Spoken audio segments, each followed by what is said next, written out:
Joining us on the line all the way from Tennessee, we've got Sam Hawksley. G'day, Sam. How are you today? Good, Clayton. How you doing? Doing all right. I'm doing okay where I am, but just for all the listeners here, as we're all going through this insane, crazy world of COVID, how is it for you where you are based in Tennessee at the moment? Well, it's really interesting. It went from over Christmas we had 11,000 new infections per day in Tennessee alone, which was crazy. It's just insane. But now we're down to kind of less than 100 new infections per day, basically because half the population is vaccinated and a good chunk of the rest who aren't vaccinated have had the virus. So, it's crazy to see how quickly it's turned around. Are you doing any gigs or shows or anything at all? Yeah, gigs have started to open up. I went through basically almost 15 months of not doing a gig, just because of the virus and venues were shut down, and so things are starting to open up again.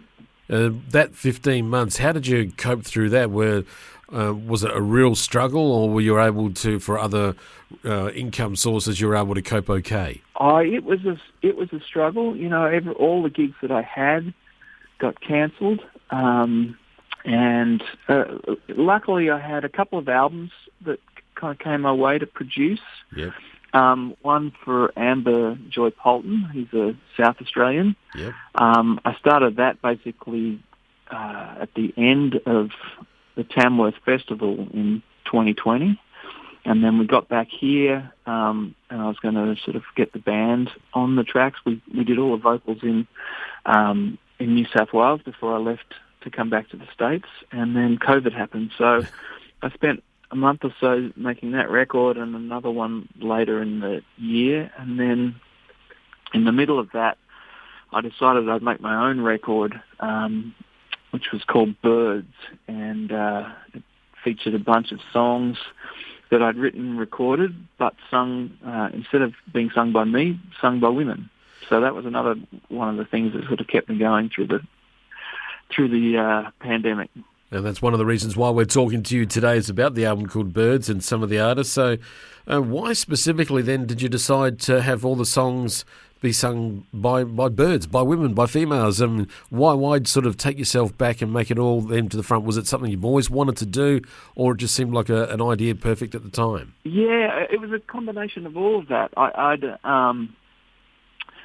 figured that with, lockdowns and quarantine and all of that kind of stuff that was going on, the last thing I wanted to do was hear any more of my own voice, Yeah.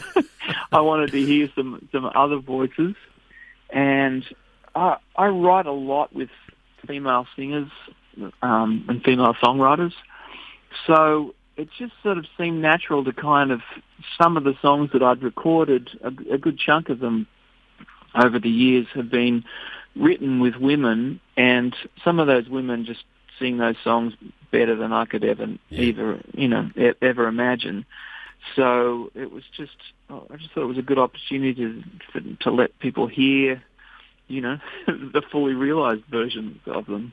When you suggested to them that this is these artists, and some of them include the likes of Wendy Matthews, Brooke McClymont, Felicity Urquhart, artists that we're familiar with here on Flow, we play their stuff. So when you mentioned it to them, I guess they would have been a quick, yes, let's do it, and there was a bit of excitement about it all. Yeah, everybody was really excited about it.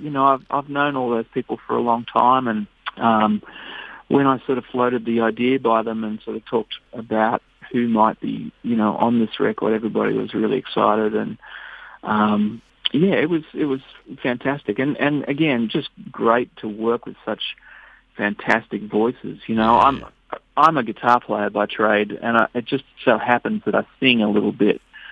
So, just to get a track back from Wendy Matthews and just, hear her singing a song that I've been singing for years, and just hear her take it to a whole new level was just fantastic. How did that come about? Because Wendy, I've loved her voice for many a year, and you're right. When I heard the single and it just, I just fell back into my chair and just like, I felt like I'm in love again because I haven't heard her voice for such a long time, and to hear her, it was like someone that I'd grown up with. We'd drifted apart, and now it's like, oh, you're back, old friend, and we can get together again. That's how it felt for me. That's fantastic. You should write my press releases. That's incredible. But it was a similar thing for me too. I was lucky enough to have worked with Wendy Matthews a few times before I left Australia to come to Nashville, and I always loved her voice. I'd heard her for years, even before she had hits of her own. She was on a record by this guitar player called Kirk LaRange. Yes, yeah, another one. And I loved the record that he made, and she sang a lot of the backing vocals on that. And so yeah, I always loved her voice too, and I had the same experience when she was putting down the vocal, and she got it right. She got it to a point where she was happy with it. Her and the engineer rang me up on FaceTime and said, "Hey, check this out. Let us know what you think. If you want us to sort of change anything or whatever, now's the time." And I just sort of sat there and the hair on the back of my neck stood up. I had goosebumps. It was just fantastic. And I actually started laughing at one point, and they stopped. They stopped the playback of the song, and they said, "What's so funny?" And I said, "Oh, it just sounds so good. It's hysterical."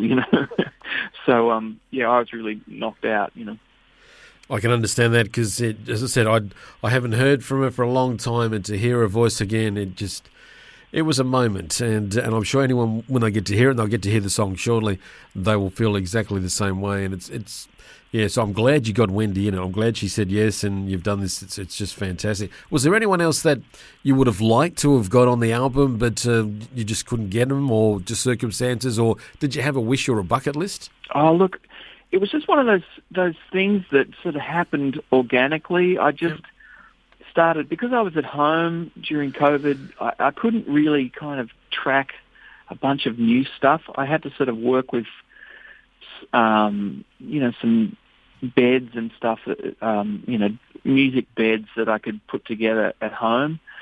So there were a few things that, I found some old demos of songs that I could kind of rebuild. But there was a bunch of artists that, in hindsight, I would have loved to have had. My friend Kim Ritchie, who I work with a lot over here, her and I talked about a song that, as the tracks kind of unfolded, we just didn't get around to it. And there's a bunch of artists that I've worked with over the years that maybe, will appear on Birds too. Yes, I was going to ask you that question, so you've done it for me, because it just after listening to it, just makes me think there's got to be Birds number 2. So yeah, I'm glad that's a possibility. Yeah, there's definitely people that I would love to have on the next one.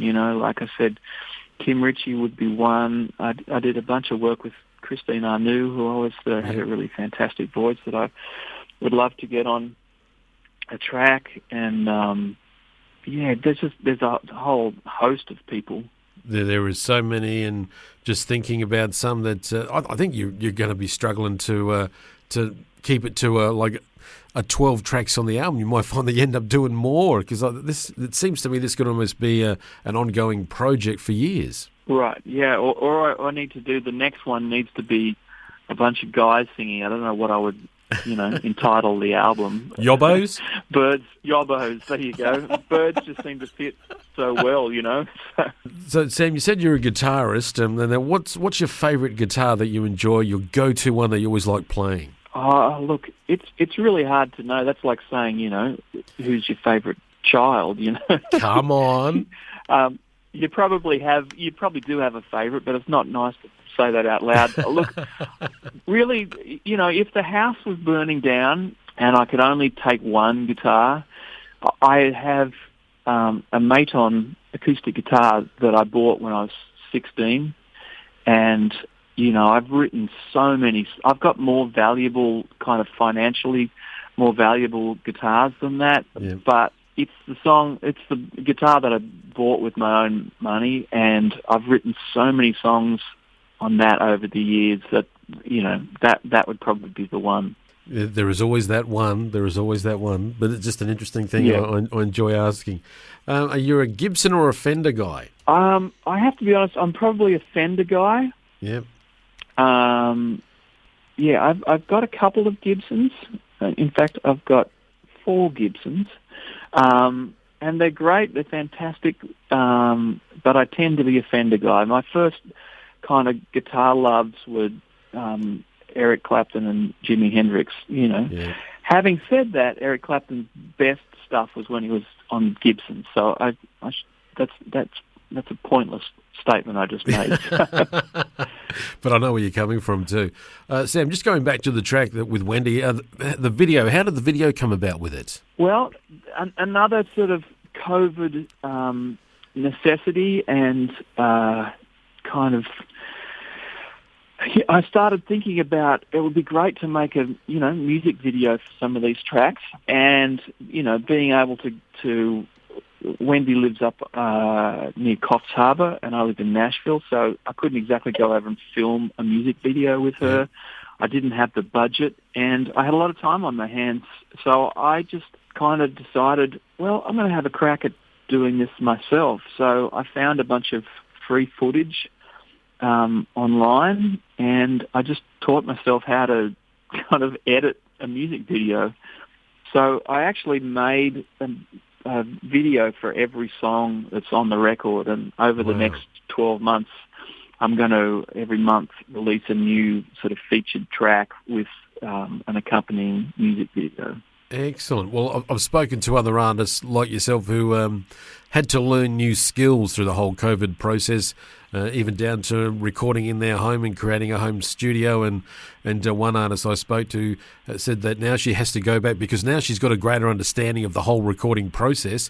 She's going back to her original work and then redoing all the vocals because she's always hated them. So she now knows how to do them properly. So I understand they're learning the new techniques and the new skills. And this is going to be a skill that you're going to take forward with all your future work as well? Look, I'd love to. There's, one of my friends, actually 2 of my really good friends in Australia, Duncan Toombs and Glenn Wilson, kind of make, incredible music videos. And as I was learning these skills, I would send, a little snippet of what I was doing to them, and it was kind of, it was very humbling for me to sort of get their feedback and then also go back and look at some of their clips and go, oh yeah, mine's not really on the same level. But yeah, like you said, it's great to sort of to learn some new skills, and that was one that I sort of a rabbit hole that I went down during the COVID thing. Yeah. If things start to improve, is there a likelihood that you'll be venturing down under? Look, I'd love to. I've been living in Nashville now for this is my 11th year that I've been living here, and every year I've gone back for the Tamworth Festival. That's kind of on my calendar. But I didn't go last year, obviously, because it was cancelled, and I don't really see how I can get back there this year. The cost of flights at the moment is so prohibitive, and then you add on the hotel quarantine cost on top of that. I just can't see how that's going to happen. So the short answer is no. I can't sort of see myself getting back within the next 6 months minimum.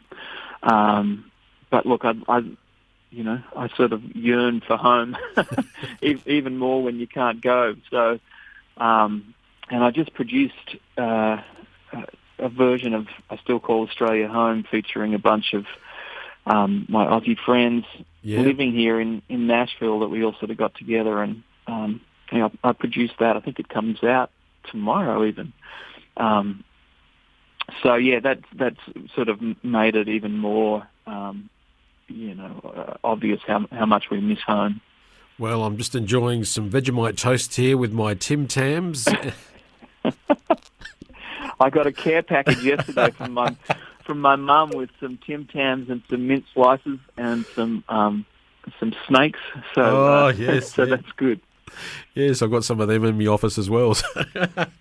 All right. Well, Sam, it has been great chatting to you. I know the song you're talking about, the Still Call Australia Home. I have been made aware of that, so I might need to talk to you about that a bit later on. But at the moment, though, we've got your lead single from your new album called Birds. This is a song with the beautiful voice of Wendy Matthews.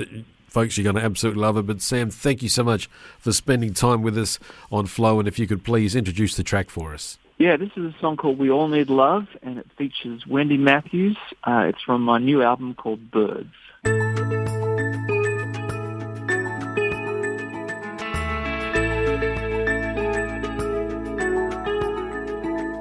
There's an old man in a coffee shop that I see every day.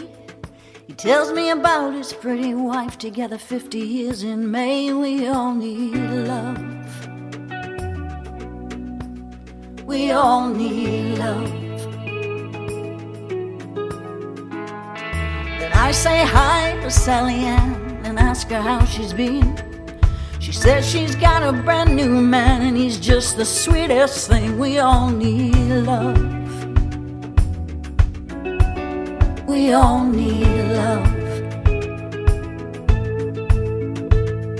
It's like the air we breathe, just like water to our lips. There's nothing like the feeling of when our heart skips.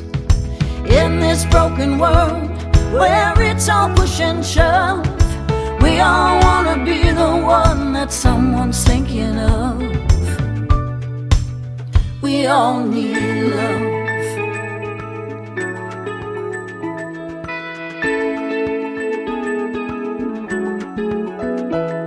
I'm staring out the window at the people passing by. No one stops and no one smiles. Do you ever wonder why? We all need love. We all need love.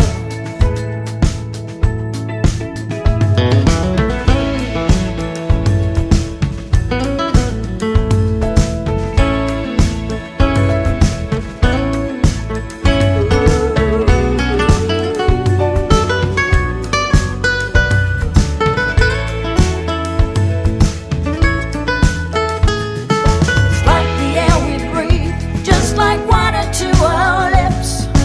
Nothing like the feeling of when our heart skips. In this broken world where it's all push and shove, we all want to be the one that someone's thinking of. We all need love. There's 7 billion people circling round the sun.